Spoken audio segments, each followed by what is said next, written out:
Salut, salut, salut les amis. Bienvenue chez vous, chez nous, c'est votre plateforme.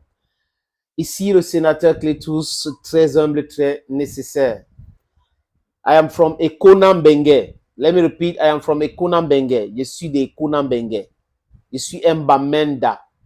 Je suis de Ngui. Je suis anglophone. I'm proudly so. Sur cette plateforme, je vous donne des informations, souvent, les opinions, mon avis, si vous voulez bien. Et généralement aussi, j'ai dans les positions stratégiques, les avis bien réfléchis.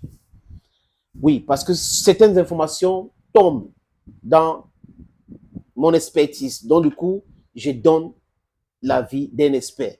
Mais d'autres, l'opinion. Et l'opinion bien réfléchie, c'est très important, les amis. Comme d'ailleurs tous les Africains. Je vous le dis pour ceux qui nous regardent. Les Africains sont tellement intelligents, tellement outillés, parce que la souffrance nous a forgés. La souffrance nous a amenés où nous sommes aujourd'hui.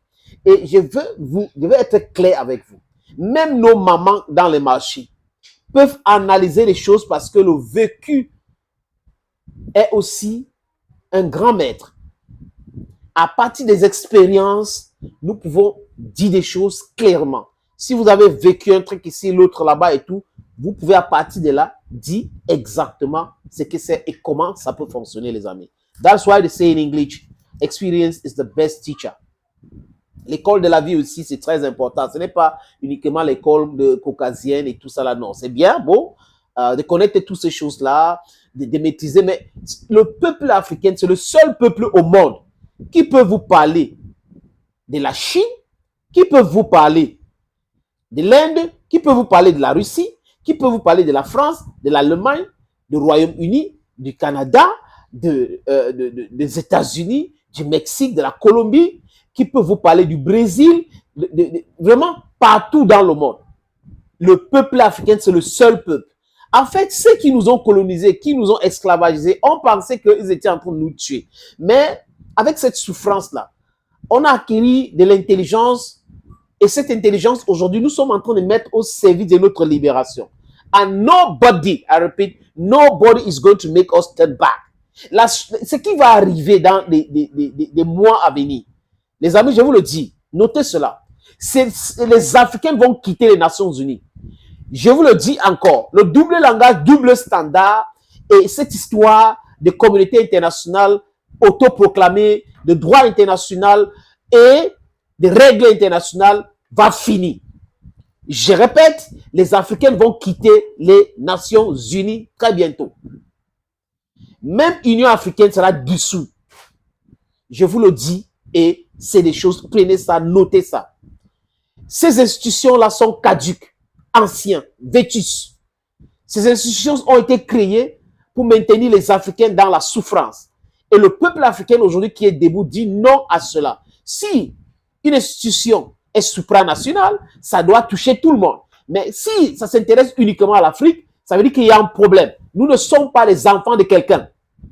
Nous sommes un pays continent de 30 millions de kilomètres carrés. Un pays continent avec 60% de terres arides. Désolé les amis. Un pays continent avec tous les ressources naturelles. Donc on a tout ce qu'il faut. Aucun autre continent n'a pas ce que nous avons, les amis. Respectons les Africains. Je parle de l'Ukraine. Oui, de l'Ukraine. Mais c'était important de faire cette introduction pour vous ramener à l'essentiel, de comprendre que tout ce que nous faisons ici, c'est ramener ces renseignements-là pour la libération de l'Afrique. Oui, experience is the best teacher. Le ministre ukrainien de la Défense, il s'appelle comment? Je regarde ici. C'est Rostem Umerov. Rostem Umerov, c'est son nom.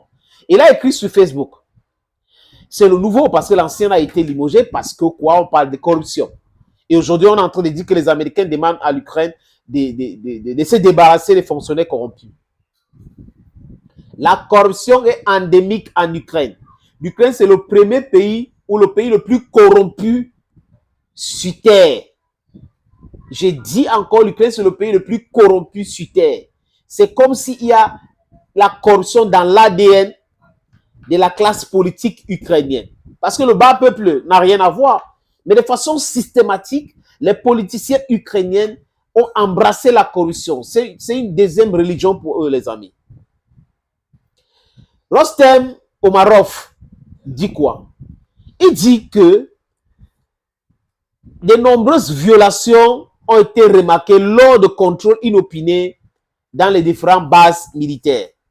Parce que les militaires se plaignaient déjà du fait qu'ils n'ont pas suffisamment de la nourriture. Et s'ils ont les nourritures, il n'y a pas de vivres frais, c'est un énorme problème de manger la même chose tous les jours. Et donc, les gens ont pris cet argent pour faire autre chose. On nous parle aussi aujourd'hui, les amis, de 1,2 million d'euros de détournement. C'est-à-dire que l'argent de nourriture de soldats qui sont au front, 1,2 million d'euros de nourriture. Imaginez la quantité de nourriture.